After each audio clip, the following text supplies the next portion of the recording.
Hi, today I have two thrifted items that I'm going to upcycle to make beautiful vintage home decor items with French flair. This is a box that I thrifted for something around $2.50. This is beautifully constructed, made of wood. I like the design. Outside, the metallic detailing that is there has a beautiful latch, and the inside has got compartments. I don't need the compartments, so I'll take it off so that I can use the inside to its full capacity. I like the detailing on the top. It looks beautiful in itself, but I don't like this dark dated look of it, so I'm going to give it a little update. It also has ethnic looking painting on the top. It looks like a cheap printed paper, on top of which I think it's just a flimsy transparency that have been put, which I will take out and do something on the center. So let's start with the upcycle. First thing, I'm going to take the transparency off, and then I'm going to scratch off this printed ethnic painting on the top, which I really do not like. It looks really cheap that way. I think it was just stuck with some hot glue and it came off totally out, and I'm happy that inside is a wooden base again. Now for the outside, I have got some patina color or teal color with different shades of greens and blues, and this I'm going to use to give my box a vintage patina decor item look, which will look really high end. Now there are two ways of doing it. One is painstakingly go and paint all the dark surfaces where I want to turn it into the patina look. Now this is very time consuming and really difficult.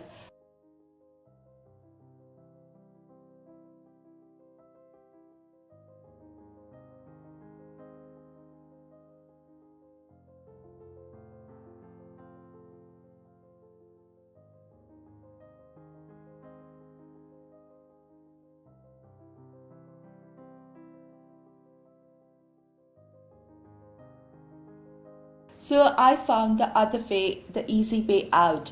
So in this, I'm taking a brush loaded with my patina paint, which is slightly diluted, so that I can go on to inside the crevices and the shallow areas very well, cover a complete portion, and then move on to the other portion. Let the first portion dry a little bit, and then I took a piece of rag, wound it around my finger and laid my finger flat against the surface, metal surface, and just wiped off the extra paint from the raised surface or the raised elevated portions of the pattern, so that the paint is left behind in the depressed areas of the pattern.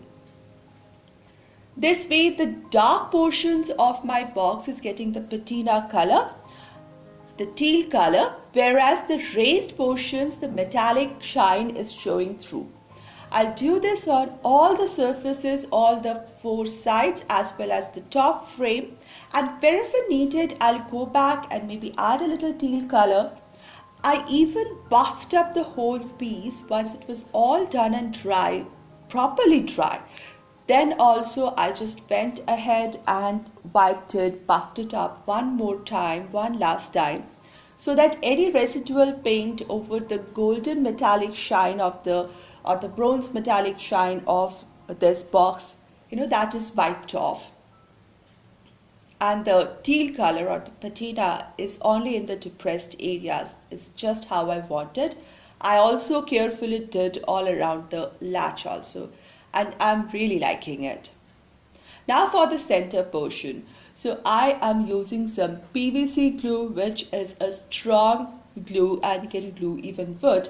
I'm applying a thin coat of it, spreading it out onto the central portion, and luckily the sizes of my popsicle sticks are just appropriate for this. So I took a bunch of popsicle sticks in bare wood finish, and I'm placing them parallelly onto the center portion, covering it edge to edge neatly, and they all they fit in perfectly. It's great.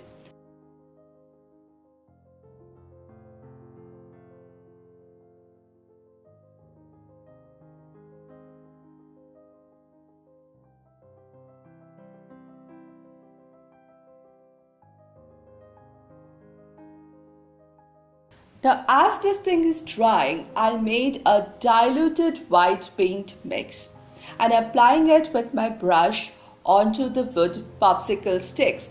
Now this will act as a whitewash. I do like the variegated dark and light stained wood pieces here, but it will get dark once I put the varnish. Therefore I need to do a little whitewash. So I diluted some white paint with water and made it a little runny, and I'm using my brush to lay a thin coat of this runny white paint on over the bare wooden popsicle sticks. I'll let this whole thing dry properly. Once dry, I like this light tone of the wood now. If it's overly done, you can just wipe it with some dry rag and you will get the finish that you want. Then I went ahead and used my varnish using a sponge applicator and applied it evenly over the popsicle sticks.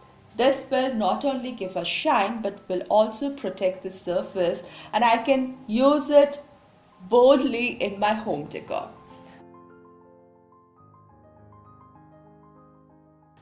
This has turned out really gorgeous. It looks regal, it looks royal, very high end, and will look fantastic for any kind of coffee table decor or a desk accessory. It is just so beautiful. It looks so much better than what it was before.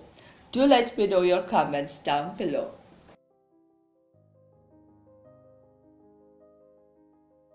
My second thrifted item is this doll, which I got for less than $1. I was attracted to this doll because it was kind of reminding me of my childhood. It has this frilled frock or dress.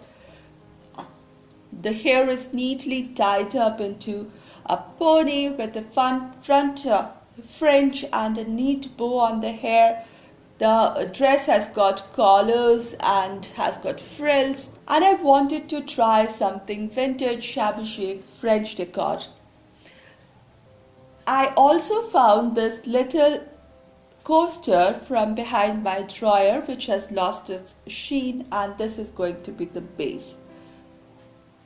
So first of all, I'm just covering this whole doll as well as my coaster with some teal color, light teal color chalk paint. I'm using a brush to apply because the frills and the folds inside the hands and the hair, there are a lot of corners and crevices in this doll which needs to be totally filled up. So I'm using a brush and applying a coat of teal colored light teal chalk paint over it.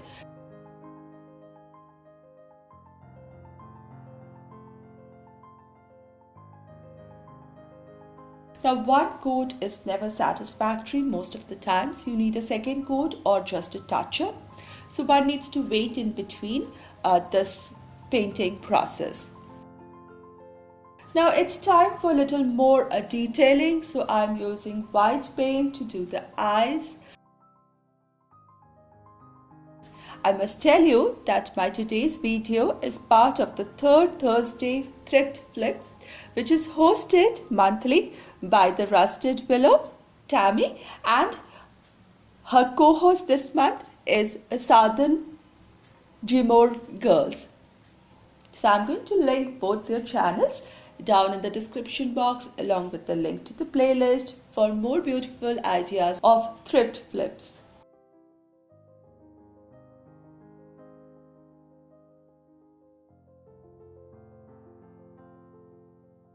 I'm using light blue paint to enhance the bow and the collar of the dress, and then I'm using some black color just to give the eyes more definition.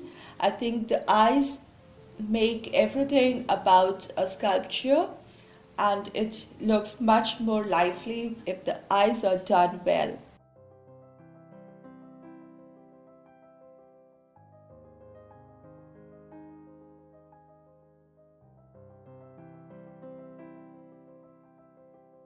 Lastly, I took some gold paint and I'm just highlighting certain portions of this doll so that it looks like a beautiful ancient sculpture. It gives it a little more glam to it.